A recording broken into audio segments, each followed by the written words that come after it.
Here, ons word stil voor die heerlikheid.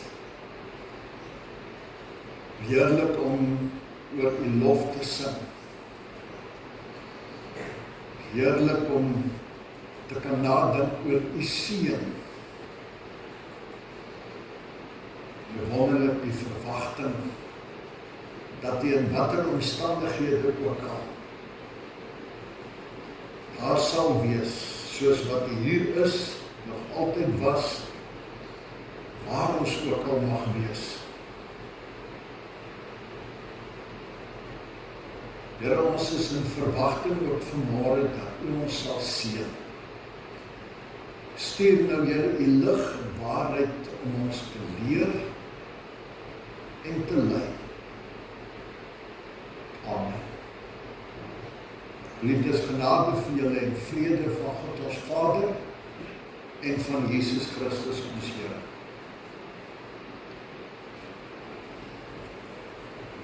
Ons het in die, voordat ek lees, net die agtergrond.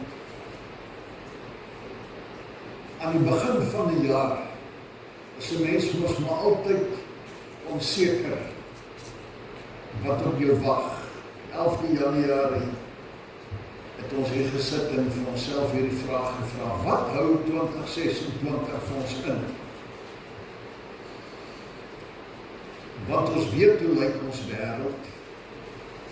Ons weet hoe die paar jaar wat verby is was.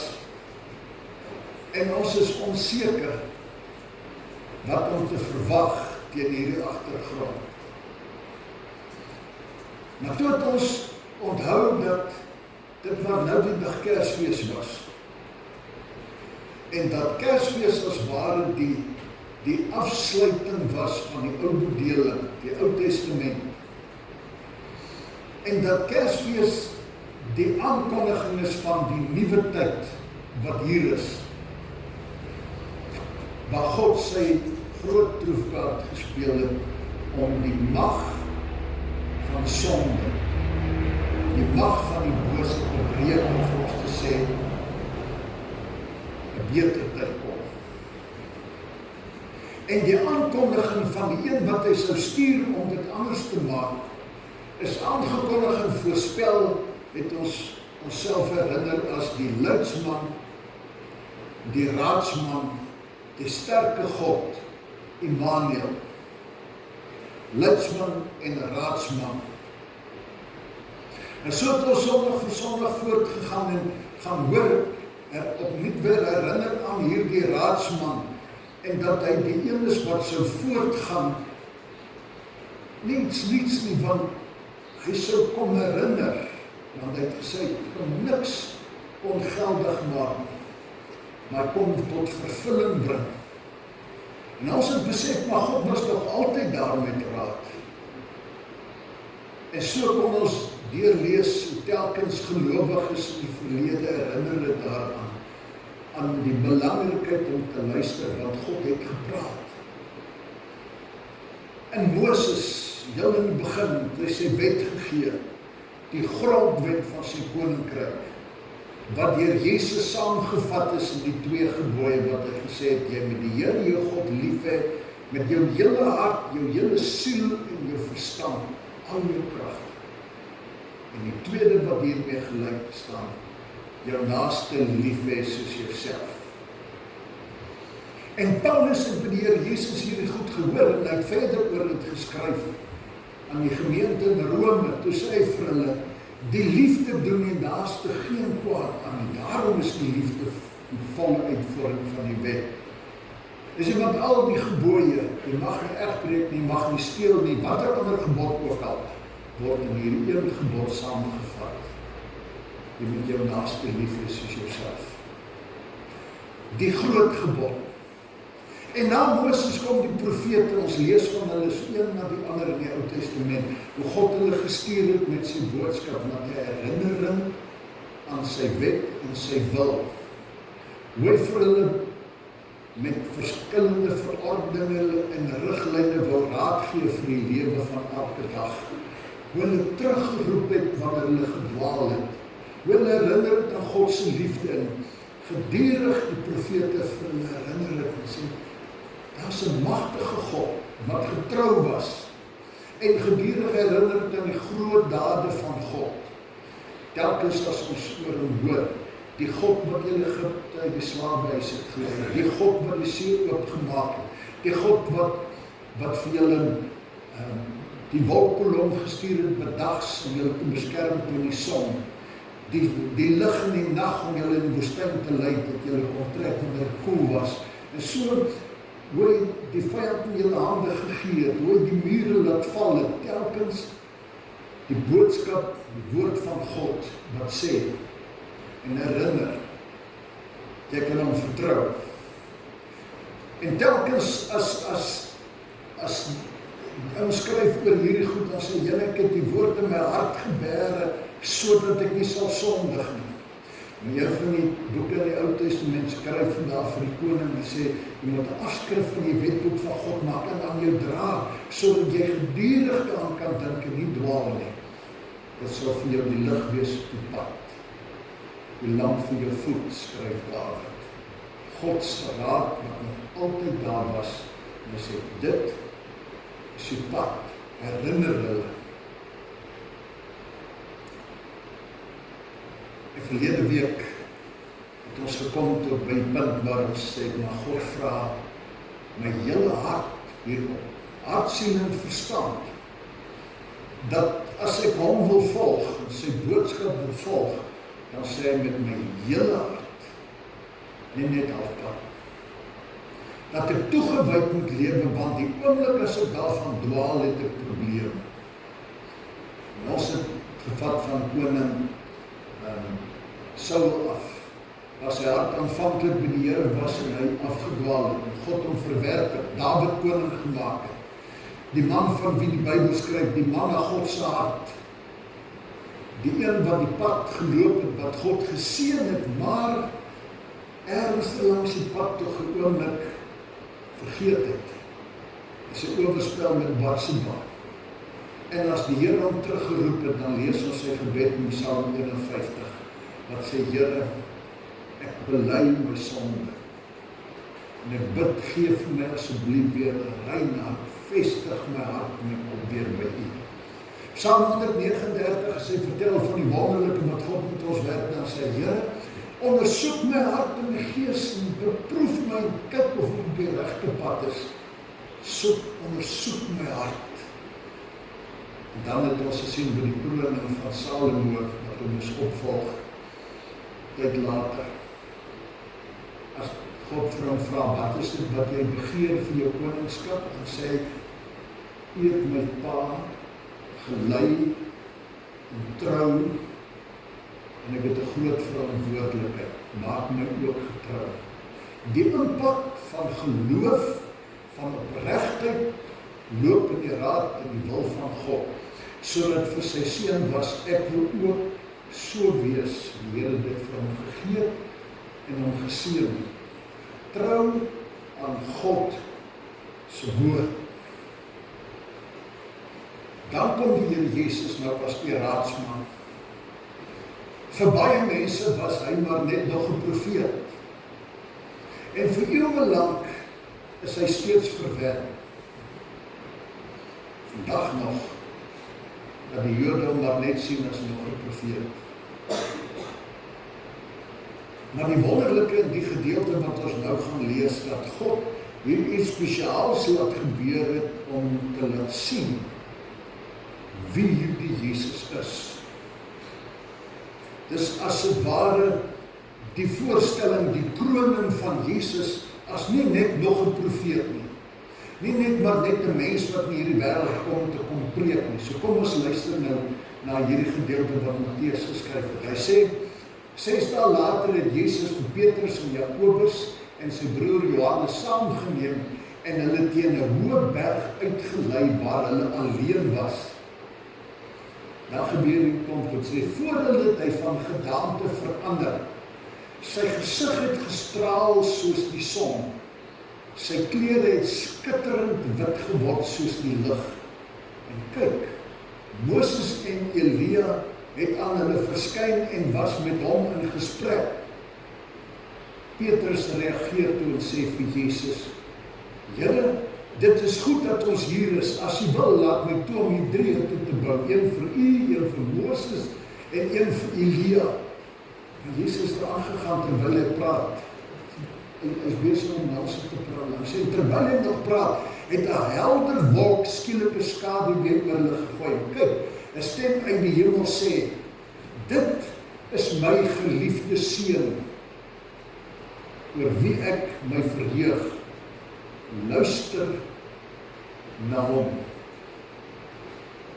Toe die disippels dit hoor, het hulle op hulle gesigte neergeval, oorval deur vrees. Maar Jesus het nader gekom en nadat hy hulle aangeraak het, sê hy, staan op, en moenie langer bang wees nie. Toe hulle opkyk, het hulle niemand gesien nie, behalwe net Jesus self. Die belangrike woorde hier, groot goed wat gebeur, en dan sê hy, luister na hom.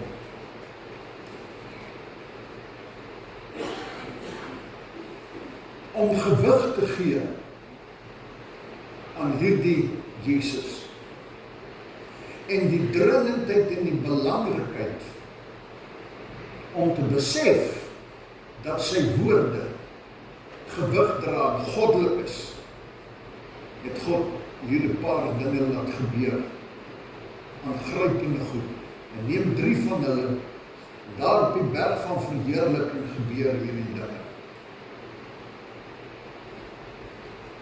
Die eerste ding, dat dan so helderheid uit hom uitgeskyn het, en sy klere so wit was. En iets van dit wat hier gebeur, is iets wat aan God toegedig is. Ons weet, ergens in die Psalms, in Psalm 84 skryf daar, dat God is soos die son. En in Daniël sê hy, sy kleed is spierwit. So dit wat die Ou Testament oor God gesê het, sien ons hier is asof die Vader nou kom sê, hier is my seun. En iets van die goddelikheid in hom hier kom openbaar, die helderheid, dit wat van God gesê is. Hierdie Jesus, sy seun. Die assosiasie met hom, van dieselfde kaliber. Hy is die seun van God. En die grootsheid wat jy hier sien, anders as enige iemand anders. En dan sien ons die wolk wat oor 'n skynende skaduwee gooi.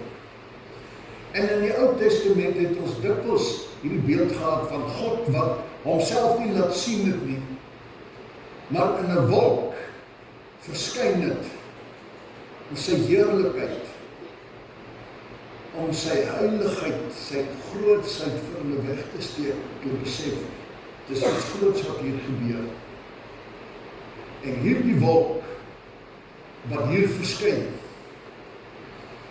wat ons hierdie goddelike teenwoordigheid hier beleef, as die wolk kom, waar God kom sê, hier is ek, en dat dit heilige oomblikke word hierdie. Sy seun, wat iets van hierdie heerlikheid aanneem, wat die Ou Testament van hom vertel is die Vader. En hoe hy hier verskyn en hier die heerlikheid hier gebeur. En dan sien hier Elia en Moses. Nou Moses weet ons word verbind met die wet. En Elia die verteenwoordiger van die profete. En Jesus wat met hulle in gesprek is. Dan sien ons iets hiervan, dat God die ou en die nuwe aan mekaar kom vasmaak. So baie mense wat sê, ag, die Ou Testament is verby, ek steur my nie baie daarin nie, baie verhale nie. Vir my is die Nuwe Testament die woord van God, toe Jesus gekom het met dis woord. Maar sien hier iets anders. Maar wanneer God vir Jesus na die wêreld toe stuur, dan is die voortsettingsverhaal van God se verbintenis met mense. God, wat hierdie verbintenis maak, hy was altyd daar, nou stuur ek hom wat aangekondig is vir julle as die leidsman en die raadsman, God, Immanuel, by julle. Die verbintenis in sy teenwoordigheid en die Here Jesus wat as ware die stokkie by julle oorvat. En die geskiedenis van God se betrokkenheid wat voortgaan. Deur Moses het hy met die volk gepraat, hulle gelei. Deur die profete het hy met hulle gepraat, het hy hulle gelei. En die Here Jesus, sy seun wat hy stuur, nou, deur wie hy nou met hulle gaan praat en gaan lei die toekoms in. Die Ou Testament, wat hier glad oorloop in die Nuwe.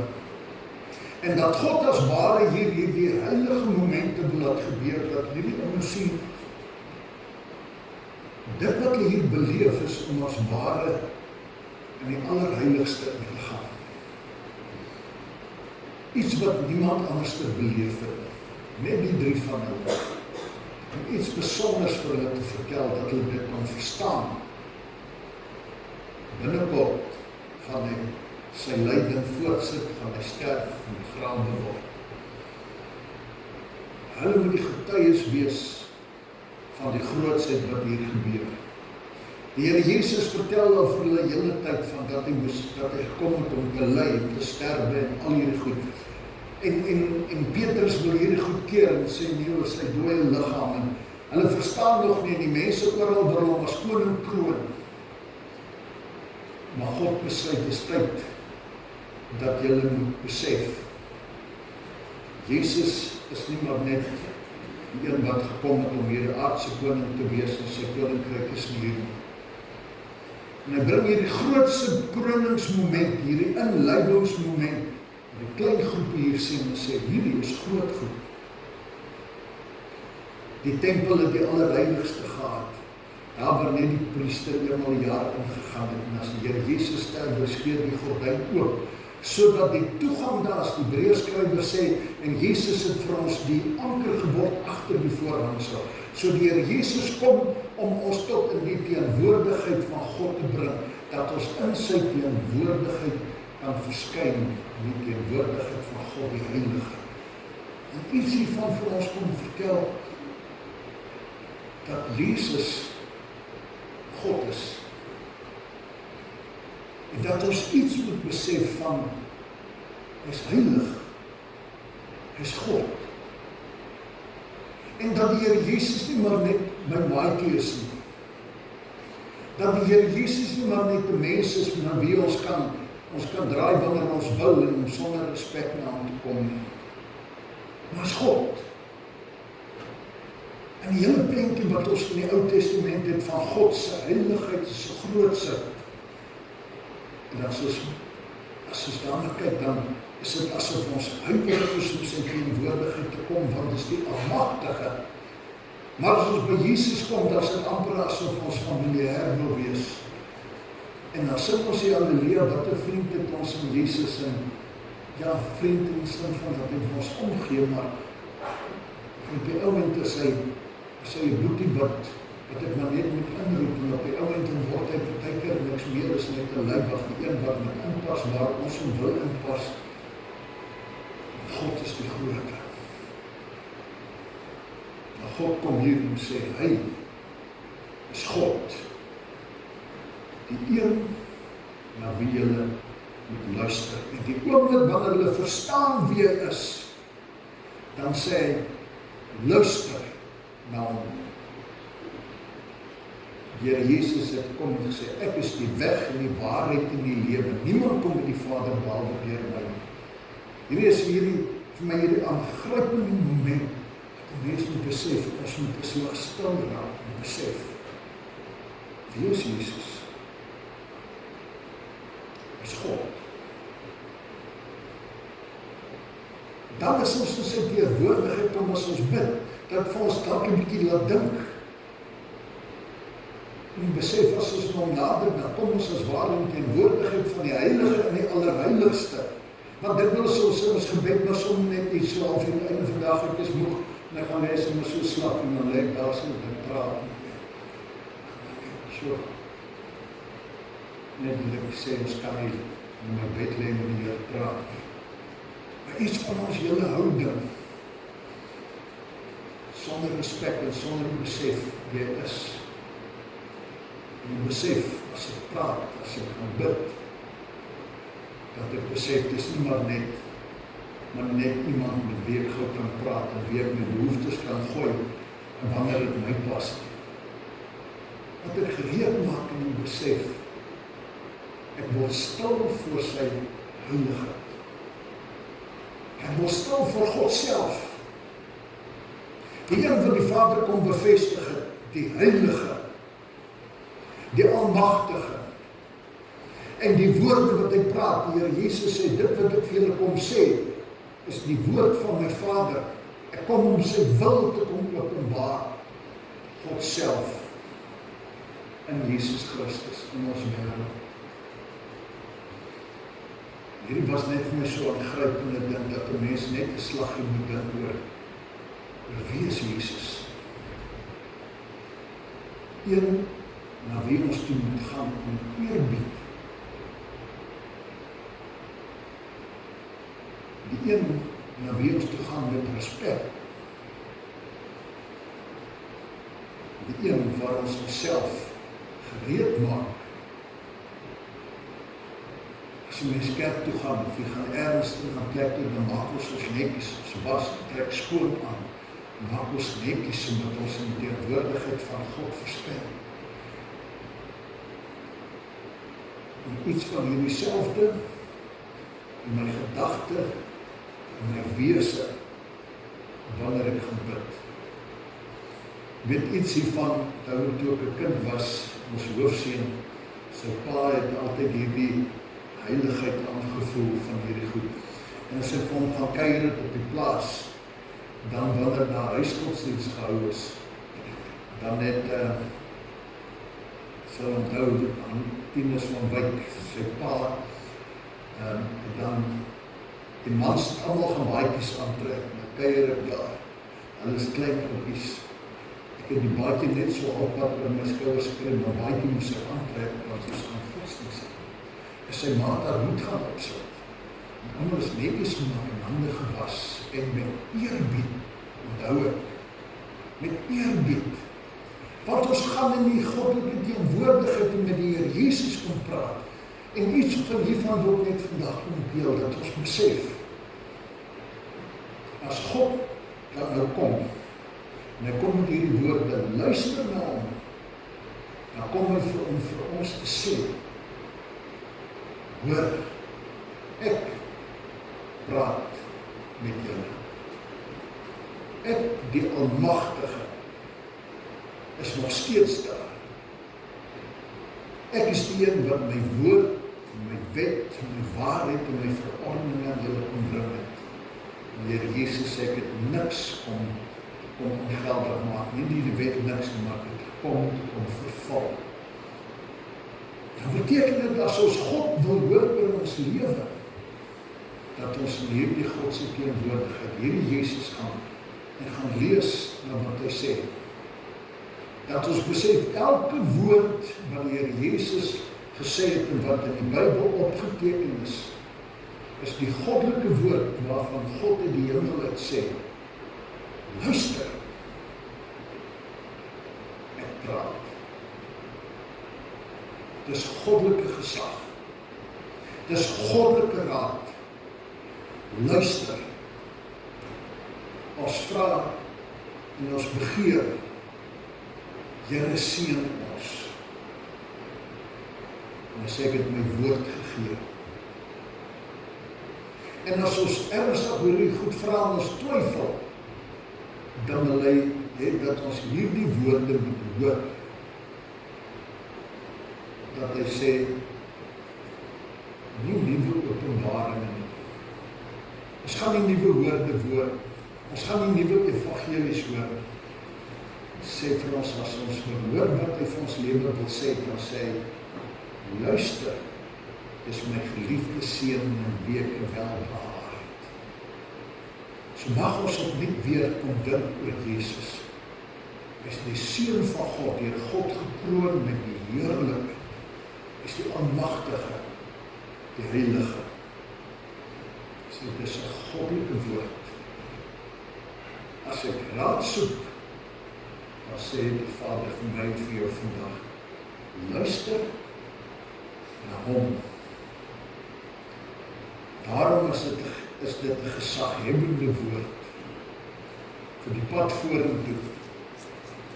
As ons Bybel gaan lees, dat ons gaan lees veral in die evangelies wat die Here Jesus gesê het, telkens op die pad, die mense wat hy tegenkom, sy gesindheid, sy liefde, sy omgee, sy erns en opdragte wat hy gee. Dis woorde, heilige woorde, onvervangbare woorde, die enigste waarheid. Mag ons opnuut na die Here Jesus kyk, besef, as hy aangekondig is as die raadsman en die leidsman, dat elkeen van sy woorde die woorde is van die lewe.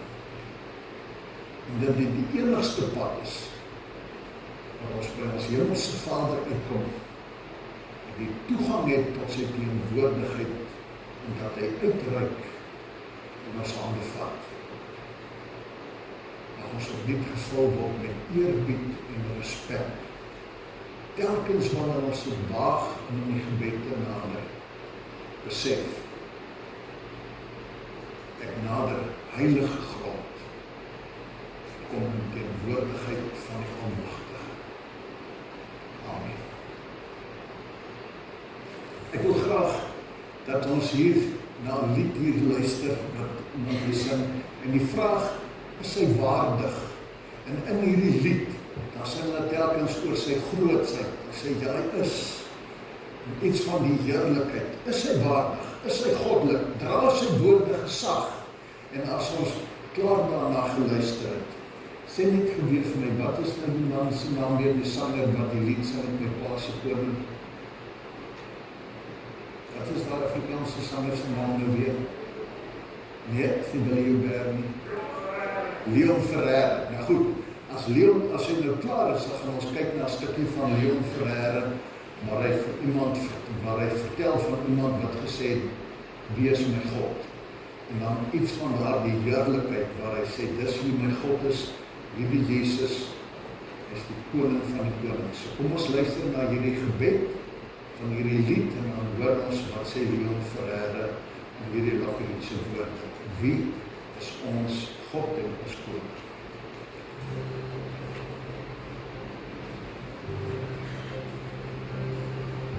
Do you feel the world is broken? Do you feel the shadows deepen? Do you know that all the dark won't stop the light from getting through? Do you wish that you could see it all made new?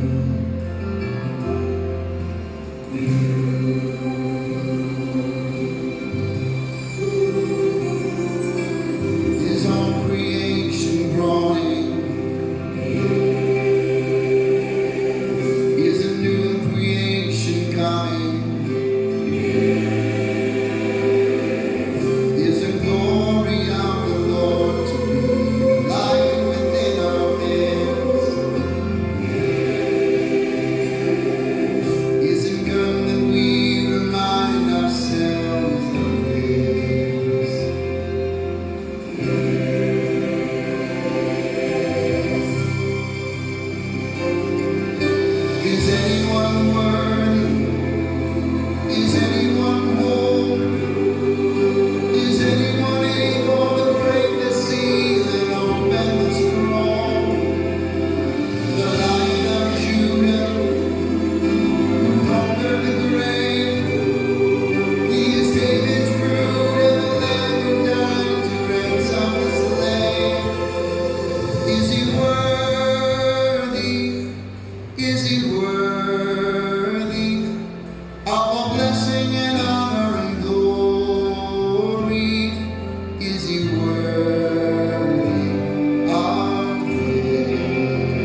Is he worthy of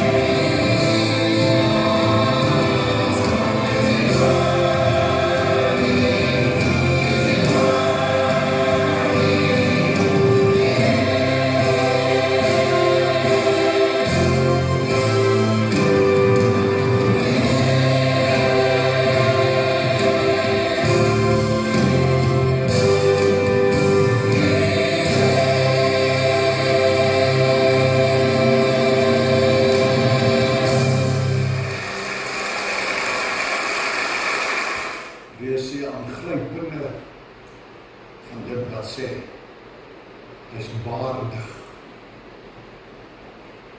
Want God het hom waardig gemaak.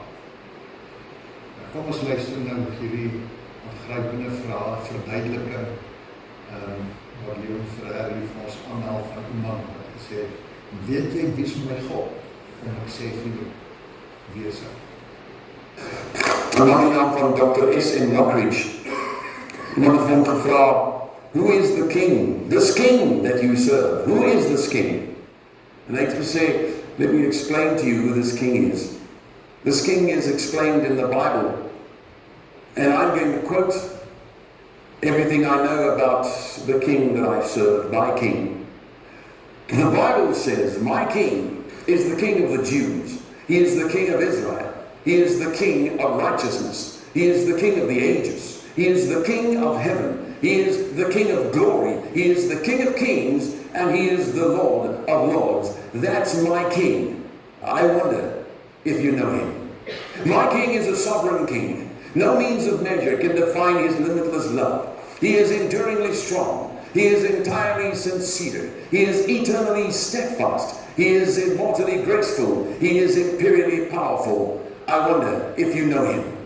He is the greatest phenomenon that has ever crossed the horizon of this world. He is God's Son. He is a sinner's Savior. He is the centerpiece of civilization. He is unparalleled. He is unprecedented. He is the loftiest idea in literature. He is the highest personality in philosophy. He is the fundamental doctrine of true theology, and he is the only one qualified to be an all-sufficient Savior. And I wonder if you know him today. He supplies strength for the weak. He is available for the tempted and the tried. He sympathizes and he saves. He strengthens and sustains. He guards and he guides. He heals the sick. He cleansed the lepers. He forgives sinners. He discharges debtors. He delivers the captive. He defends the feeble. He blesses the young. He serves the unfortunate. He regards the aged. He rewards the diligent. And he beautifies the meager. I wonder if you know him. He is the key to knowledge. He is the wellspring of wisdom. He is the doorway of deliverance. He is the pathway of peace. He is the roadway of righteousness. He is the highway of holiness, and he is the gateway to glory. Do you know him? Well, his life is matchless. His goodness is limitless. His mercy is everlasting. His love never changes. His word is enough. His grace is sufficient. His reign is righteous, and his yoke is easy, and his burden is light. I wish I could describe him to you, but he is indescribable. He is incomprehensible. He is irresistible. He is invincible. You can't get him out of your mind. You can't get him off of your hand. You can't outlive him, and you can't live without him. Well, the Pharisees, they couldn't stand him, but they found out they couldn't stop him. Pilate couldn't find any fault in him. Herod couldn't kill him. Death couldn't handle him, and the grave could not hold him. Yeah, that's my king. By the way.